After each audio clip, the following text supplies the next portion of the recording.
આજે આપણે બનાવીશું ભરેલા ભીંડાનું શાક. રોટલી સાથે આ શાક ખાવામાં ખૂબ જ સરસ લાગે છે, પણ દાળ ભાત સાથે ખાવામાં પણ મજા આવે એવું આ શાક છે. ખૂબ જ ઓછા મસાલાનો ઉપયોગ કરવા છતાં આ શાક ખૂબ જ ટેસ્ટી બને છે. તો ચાલો રેસીપી શરૂ કરીએ. ભરેલા ભીંડાનું શાક બનાવવા માટે મેં અહીં 250 થી 300 ગ્રામ જેટલા ભીંડા લીધા છે. ભીંડાને 2 થી 3 વાર પાણીથી સરસ રીતે ધોઈ લીધા છે. હવે થોડા કોરા થાય એટલે એને કપડાની મદદથી સાફ કરી લેવાના છે. ભીંડાને આ રીતે સાફ કરવાથી ઉપર પાણી સરસ રીતે સાફ થઈ જશે અને ભીંડા એકદમ કોરા થઈ જશે. અહીં ભીંડા એકદમ કુમળા હોય એવા જ યુઝ કરવાના છે.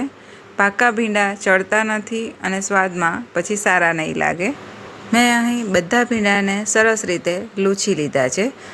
હવે ભીંડાના ડીચાને આ રીતે કટ કરી લેવાનું છે અને ભીંડામાં એક કટ લગાવી લેવાનો છે. કટ લગાવીને એને ખોલીને ચેક કરી લેવાનું છે. ભીંડો સડેલો હોય તો તમે આ સમય પર એને ચેક કરીને કાઢી શકો છો. હવે મેં અહીં બધા ભીંડાના ડીચા કાપીને ભીંડામાં એક કટ લગાવીને તૈયાર કરી લીધા છે.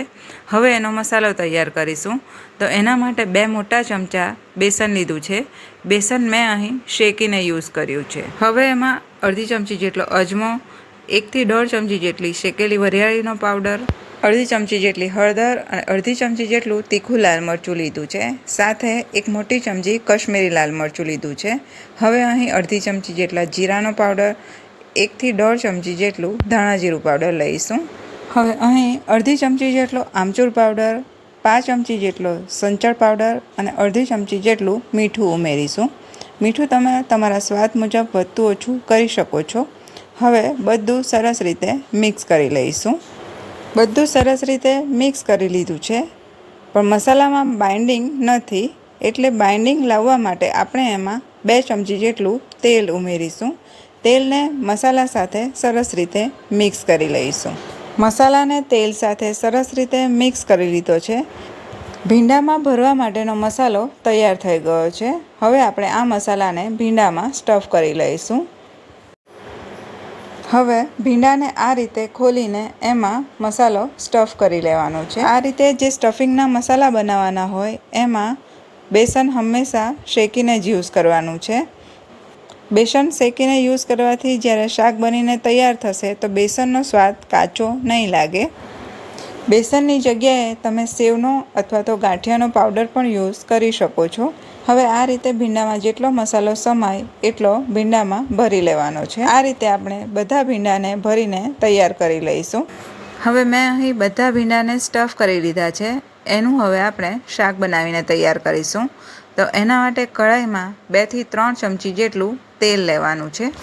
હવે તેલ ઉમેરતી વખતે તેલને કઢાઈમાં આ રીતે સ્પ્રેડ કરી લેવાનું છે, એટલે કઢાઈ પર તેલનું કોટિંગ થઈ જાય. હવે તેલ થોડું ગરમ થાય એટલે એમાં આપણે અડધી ચમચી જેટલું જીરું ઉમેરીશું. હવે તેલમાં 5 ચમચી જેટલી હિંગ ઉમેરીશું. સાથે અડધી ચમચી જેટલી હળદર ઉમેરીશું. હવે આપણે જે ભીંડા સ્ટફ કર્યા છે એ તેલમાં ઉમેરી દઈશું. પહેલાં તેલમાં થોડા ભીંડા ઉમેરીને એને સરસ રીતે મિક્સ કરી લેવાનું છે. પછી બાકીના ભીંડાને પણ ઉમેરી દઈને એને પણ સરસ રીતે મિક્સ કરી લેવાના છે. કઢાઈમાં હવે બધા ભીંડા ઉમેરી દીધા છે. હવે એને તેલમાં સરસ રીતે મિક્સ કરી લેવાનું છે. અહીં મેં 2 થી 3 ચમચી જેટલા તેલનો યુઝ કર્યો છે. જરૂર લાગે તો ફરીથી ઉપરથી આપણે તેલ અંદર ઉમેરીશું. એને સરસ રીતે મિક્સ કરી લીધા પછી એને 3 થી 4 મિનિટ માટે કૂક કરી લેવાનું છે. ઢાંકીને ચડાવવાથી ભીંડાના મોઇશ્ચરથી જ ભીંડા એકદમ સરસ રીતે ચડી જશે. હવે 3 થી 4 મિનિટ પછી ખોલીને ભીંડાના શાકને સરસ રીતે મિક્સ કરી લેવાનું છે. મિક્સ કર્યા પછી ફરીથી એને ઢાંકીને 3 થી 4 મિનિટ માટે કૂક કરી લેવાનું છે.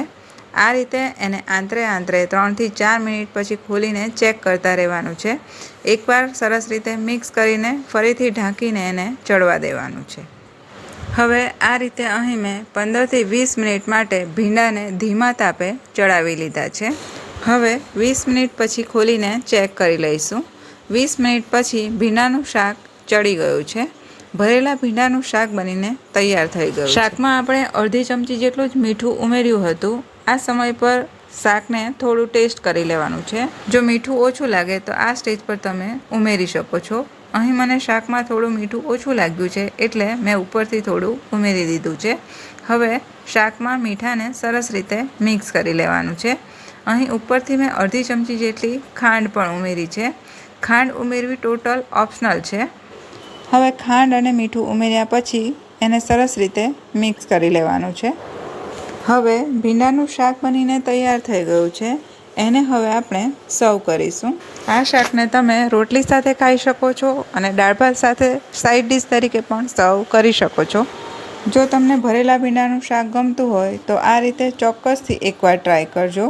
તમને બધાને ખૂબ જ પસંદ આવશે.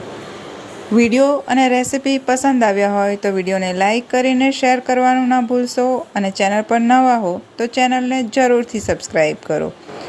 ફરી મળીશું નવા વિડીયો સાથે. ત્યાં સુધી આપ સ્વસ્થ રહો અને મસ્ત રહો.